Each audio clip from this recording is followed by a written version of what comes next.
আসসালামু আলাইকুম। বাংলা সংবাদে আপনাদের সকলকে স্বাগতম। সর্বপ্রথম জানিয়ে দিচ্ছি সংবাদের শিরোনাম, এরপর বিস্তারিত। চট্টগ্রাম গণসংযোগ করলেন বিএনপি নেতা ইসরাফিল খসরু। কিশোরগঞ্জ ৫ আসনে বিএনপির প্রার্থী চেয়ে দীর্ঘ মানববন্ধন। রাজশাহী ৩ আসনে বিএনপির স্থানীয় প্রার্থীর দাবিতে মহাসড়কে শুয়ে অবরোধ। হাসিনাকে ফেরত দিয়ে বাংলাদেশের সঙ্গে আবার সম্পর্ক শুরু করবে ভারত, আশা নাহিদ ইসলামের। এত সময় শুনছিলেন সংবাদের শিরোনাম, এবার বিস্তারিত। চট্টগ্রাম গণসংযোগ করলেন বিএনপির নেতা ইসরাফিল খসরু। নির্বাচনী প্রচারণায় জমে উঠেছে চট্টগ্রাম ১১ বন্দর পতেঙ্গা আসন। এই আসনে এখনো প্রার্থী ঘোষণা করেনি বিএনপি, তবে দলের মনোনয়নের জন্য দীর্ঘদিন ধরে মাঠে সক্রিয় বিএনপির আন্তর্জাতিক বিষয়ক উপকমিটির সদস্য ইসরাফিল খসরু। তিনি প্রতিদিনই এলাকায় সভা সমাবেশ উঠান বৈঠক করছেন। গতকাল শনিবার নগরীর আগ্রাবাদ এলাকায় গণসংযোগ শুরু করে বাড়ির বিল্ডিং মোড়ে সমাবেশ করেন ইসরাফিল খসরু। বিগত ১৭ বছর বিএনপির কেউ মাঠ ছেড়ে যায়নি মন্তব্য করে ইসরাফিল খসরু বলেন, বিএনপির জনগণের অধিকারের জন্য আন্দোলন করেছে, তাই আগামী নির্বাচনে ধানের শীষে ভোট দিয়ে জনগণের সরকার প্রতিষ্ঠায় সবাইকে ঐক্যবদ্ধ থাকতে হবে। তিনি বলেন, বিএনপি ক্ষমতায় গেলে প্রশাসনের নিরপেক্ষতা ফিরিয়ে আনা হবে, বিচার বিভাগ স্বাধীন করা হবে এবং তরুণদের জন্য কর্মস্থানের সৃষ্টি করা হবে। বিএনপির এই নেতা বলেন, তারেক রহমানের ৩১ দফা কেবল রাজনৈতিক কর্মসূচি নয়, এটি জাতির পুনর্জাগরণের নীল নকশা। এই দফাগুলোর মাধ্যমে দেশে সুশাসন, অর্থনৈতিক উন্নয়ন ও আইনের শাসন প্রতিষ্ঠা সম্ভব। কিশোরগঞ্জ ৫ আসনে বিএনপির প্রার্থী চেয়ে দীর্ঘ মানববন্ধন। কিশোরগঞ্জ ৫ আসনে বিএনপির প্রার্থী চেয়ে একাধিক স্থানে মানববন্ধন কর্মসূচি পালন করেছেন দলের এক অংশের নেতাকর্মীরা। আজ শনিবার বেলা ১১টায় থেকে একযোগে বাইজিতপুরের বটতলা মোড় থেকে পার্শ্ববর্তী উপজেলা নিকলি বাজারের শহীদ সরণিকা বালিকা উচ্চ বিদ্যালয় মোড় পর্যন্ত একটু পর পর মানববন্ধন দেখা যায়। দুপুর 12:30টার দিকে এই কর্মসূচি শেষ হয়। মানববন্ধনে বিএনপি ও এর সহযোগী সংগঠনের উপজেলা, পৌরসভা ও ওয়ার্ড পর্যায়ের নেতাকর্মীরা অংশগ্রহণ করেন। মানববন্ধনে অংশগ্রহণকারী নেতাকর্মীরা বাইজিতপুর উপজেলা বিএনপির সভাপতি ও বিএনপির কেন্দ্রীয় নির্বাহী কমিটির সদস্য শেখ মুজিবুর রহমানের অনুসারী। নিকলি সরারচর ও বাইজিতপুর বাজারে একাধিক স্থানে সরেজমিনে দেখা যায়, বাইজিতপুর থেকে নিকলি পর্যন্ত ২২ কিলোমিটার দীর্ঘ সড়কের পাশে একাধিক স্থানে মানববন্ধন চলছে। সংশ্লিষ্ট ইউনিয়ন বিএনপি ও এর সহযোগী সংগঠনগুলোর নেতাকর্মীদের এক অংশের উদ্যোগে এই কর্মসূচির আয়োজন করা হয়।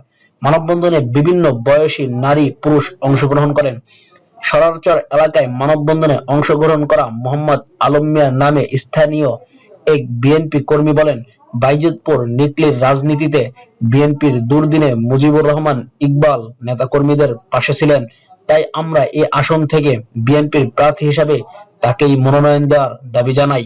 বাইজিতপুর উপজেলা বিএনপির সাধারণ সম্পাদক মোহাম্মদ মনিরুজ্জামান বলেন, তৃণমূলের কর্মীরা এখানে শেখ মুজিবুর রহমান ইকবালকেই চান। কেন্দ্রীয় নেতাদের নজরে বিষয়টি আনার জন্য আমরা প্রায় ২২ কিলোমিটার এলাকা জুড়ে মানববন্ধন করছি। রাজশাহী ৩ আসনে বিএনপির স্থানীয় প্রার্থীর দাবিতে মহাসড়কে শুয়ে অবরোধ। রাজশাহী ৩ আসনে বিএনপির স্থানীয় প্রার্থীর দাবিতে বিক্ষোভ মিছিল ও মহাসড়কে শুয়ে অবরোধ করেছেন দলের এক পক্ষের নেতাকর্মীরা।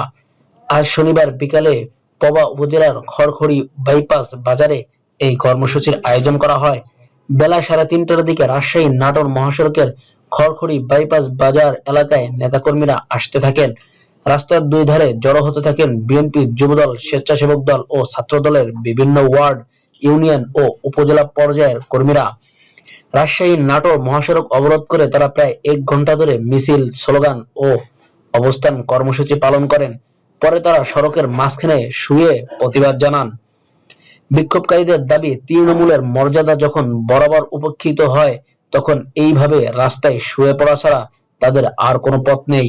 তাদের অভিযোগ, রাজশাহী বিভাগের ৬টি সংসদীয় আসনের মধ্যে 5টিতে স্থানীয় প্রার্থীর মনোনয়ন পেলেও রাজশাহী 3 আসনে মনোনয়ন দেওয়া হয়েছে বিএনপির কেন্দ্রীয় কমিটির ত্রাণ ও পুনর্বাসন বিষয়ক সম্পাদক শফিকুল হককে।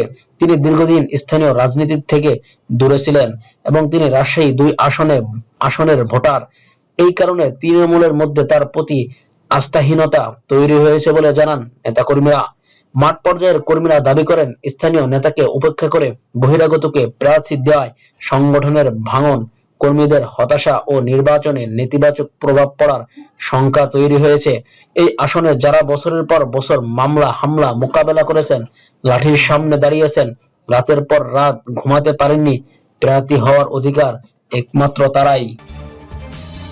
হাসিনাকে ফেরত দিয়ে বাংলাদেশের সঙ্গে আবার সম্পর্ক শুরু করবে ভারত, আশা নাহিদ ইসলামের।